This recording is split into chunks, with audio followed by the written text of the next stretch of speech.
But Mr. President, will we allow it to go any further? Mr. President, let's go to the root cause. The root cause is ginagamit kasi yung committee not for a factual finding of extrajudicial killings, but to go after the president and to, in effect, wittingly or unwittingly, nasisiraan yung buong bansa. Next slide, please. May I respectfully assert that Senator De Lima, in her desire to destroy the president, is destroying the integrity and reputation of the Senate, and worse, damaging the image of the country and the people worldwide. Sir President, tignan niyo po yung internet. Nung araw po, it's up to the lawyers to cross-examine. But with the world of social media, every phone has a camera. You can rewind, you can fast forward, you can copy, you can even read lips. Nakapatay ang mic, natetape pa rin ng powerful mic ng mga may camera o kaya nababasa yung lips. I'll not go through all of it, Mr. President, but tignan niyo po yung witness na dinala po dito. Una, sinabi, Paulo Duterte is a drug addict. Vice Mayor, the Honorable Vice Mayor of Davao. There was no question from the chair what the evidence was. But when I cross-examined him, Mr. President, lumabas hearsay. Narinig pa lang niya. Wala pala siyang ebidensya at all. Di niya nakita, di niya narinig, hindi niya nakita yung shabu. Nung una, ang sabi niya, bodyguard siya, hinahatid siya, malapit siya. Nung sinabi kong, ba't hindi mo na-obserban? Eh sir, hindi naman ako dikit sa kanya. Then when I was saying, so it's only because of your perception. Mukha lang pala, parang lang pala, or in Bisaya, murag. No? Murag lang pala. Ano sabi niya? Hindi sir, alam na alam sa Davao, rinig na rinig. Okay. Sinabi naman po na siya ay smuggler sa port at may hawak ng sasa port sa Davao. But the Secretary of Justice, Secretary De Lima, during that time, investigated this. And she even helped ask Mayor Duterte, or at least it was BAR's Commissioner Kim Henares who called Mayor Duterte and asked him for help. If they had evidence against Paulo Duterte, why didn't they file cases? Why did they allow Mayor Duterte to testify in this August hall? Ba't pinabayaan mag-testify as if totoo? Sinabi po nung pinatay daw yung Richard King, and my condolences to the family, it's so hard to get over a killing in the family, but to be brought into the limelight like this and then to add certain circumstances that gives pain to the family. Let me, in behalf of the Senate, with the permission of my colleagues, apologize to their family. Una, sinabi sa McDonald daw pinatay. Oh. Hindi ba, Mr. President, mukha na tayong napakababaw na Senado? Tignan niyo po social media. Punong-puno ng litrato ni Jollibee at ni McDonald's nag-aaway. At sinasabi ni McDonald's, Jollibee, ikaw ang may hawak nung witness na to, no? Pinasabi mo na may patayan dito sa McDonald's. We are being ridiculed. Simply because the witness was not vetted.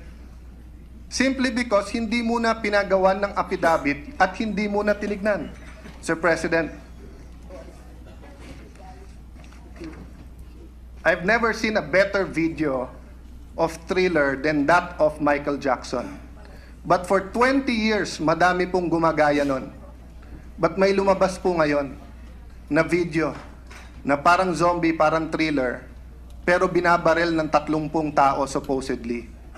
Supposedly mocking, ridiculing the testimony of Mr. Mato-Bato of the killing of a certain NBI agent, Amisola. And again, to their family, condolences, no?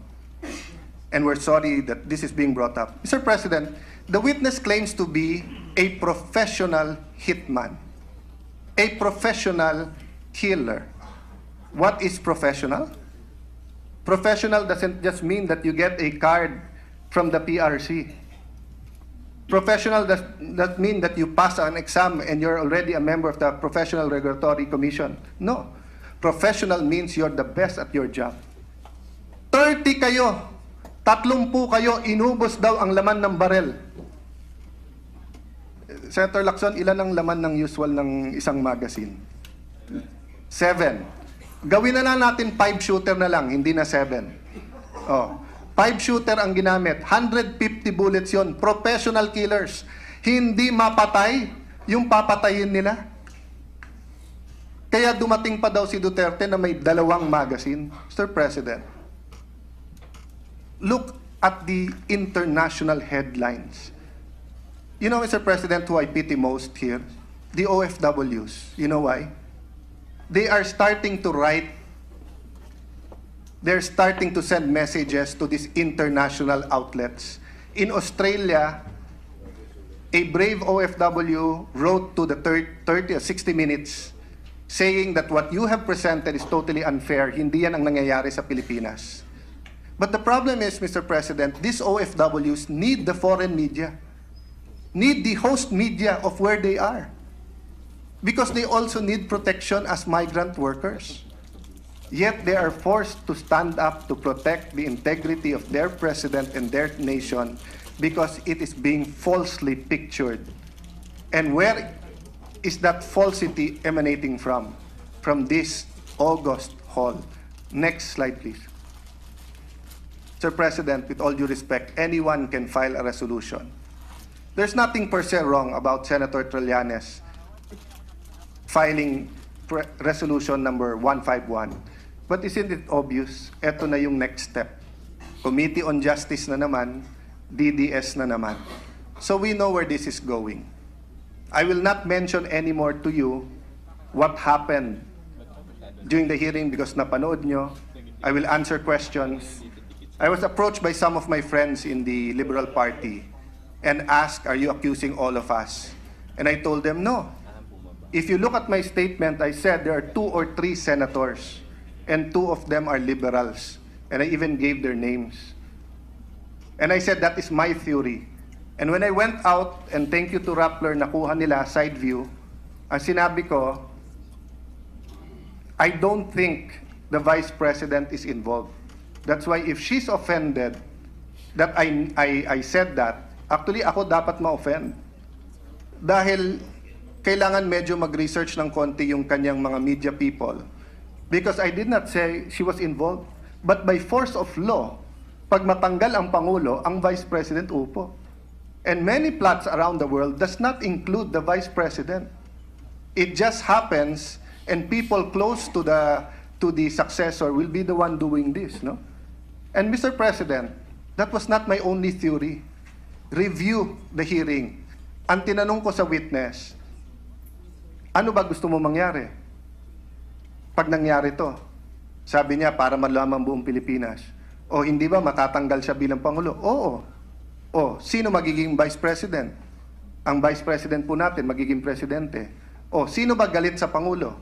Hindi ba drug lords galit sa Pangulo? Hindi ba ang oligarchs na pinangalanan ng Pangulo galit sa kanya? Hindi ba ang drug lords, ang illegal gambling lords, galit na rin dahil susunod sila? So, Mr. President, I named several groups that want the President out. And there's no denying that. No? That's why I was testing my theory there. And I stand by it. But I did not make false accusations. Many of the people in the Liberal Party are close friends. And I will not generalize. In fact, ang kadibate ko, si Senator Trillanes, ay kapartido ko. Di ba? But I said, that's obviously Senator De Lima and obviously Senator Trillanes is part of this. Next slide. Sir President, may I just emphasize, hindi lang po pusher ang kalaban ng ating Pangulo. He has launched the war on poverty. Yung pong ENDO na gusto ng maraming mga negosyante, nandito si Joel Villanueva, trying to make sense, trying to talk to everyone, the labor unions, Palas, the businessmen on how to have a law that will satisfy everyone. Many of the oligarchs help the country. Some of them do not. Some of these oligarchs have launched things to discredit the president. Some of them are now donating left and right to help the president. War against crime, illegal drugs, and corruption. The president has already announced that the DOJ is already looking into many matters involving politicians in corruption. And last, the war on war, or the quest for lasting peace. Here and abroad, many are not comfortable that members of the left or the communists are in the cabinet. That is the reality. Hindi ko pa nalagay dyan yung war on illegal gambling na in-announce ni Chief PNP Bato de la Rosa. So, Mr. President, there are many more that I can name. Next slide. But look at the initial reaction of some business groups and some people.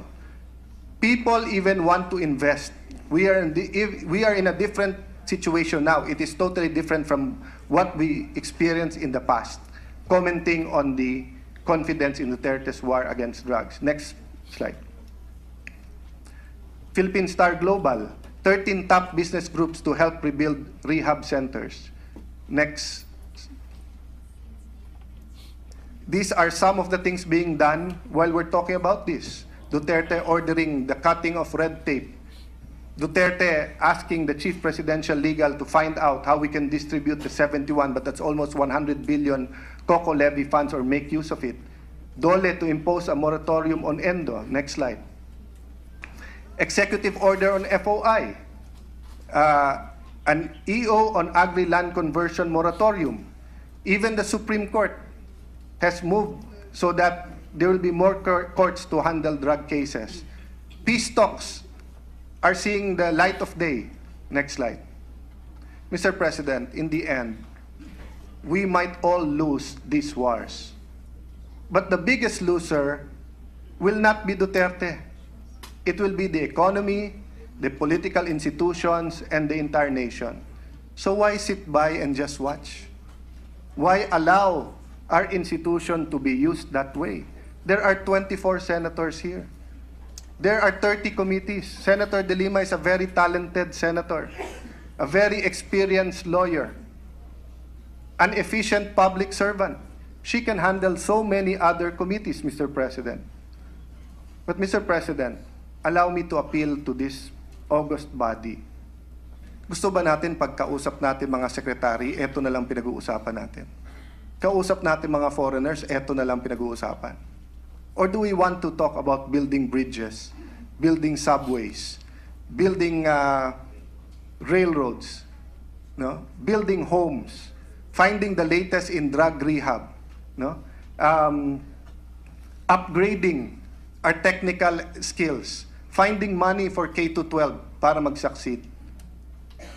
Siguro sabi nung iba, Sir President, Alan, we're colleagues here, we're all doing that. Yes. But please admit to me, every time you talk to a secretary or a foreigner or a ambassador, you start by asking how's the president, he's a colorful guy, this drug war, etc. Parating dun muna napupunta eh. Because ito ang ginagawang front and center eh. Nakita nyo na ba sa Time Magazine, The Economist, or CNN BBC that business is so enthusiastic and upswing? Sir President, I went to Senator Recto because I am a fan of the way he does research, and I believe he is the economic guru of the Senate. And Moody's is coming to the country as well as other groups to reassess, to find out opinions, etc. And Senator Recto told me, Alan, don't forget political risk. Lahat itong ginagawa abroad is trying to show people na malaki ang political risk sa Pilipinas. So kung ikaw ay gagawa ng plantas ng kotse, pwede ka sa Vietnam, pwede ka sa Malaysia, pwede ka sa Thailand, sa Pilipinas, ay wag na sa Pilipinas, baka magkagulo eh. May atmosphere of impunity eh. Kung ikaw ay pharmaceutical na dati sa France ka gumagawa, and then ayaw mo sa China for some reason, Vietnam, India, or Philippines, wag na sa Pilipinas kasi magulo doon eh.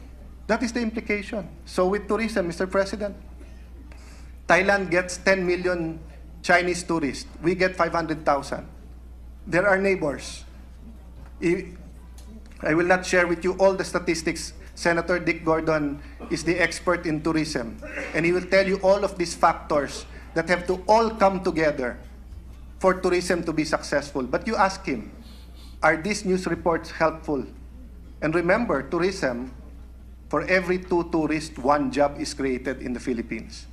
So how many jobs have we lost?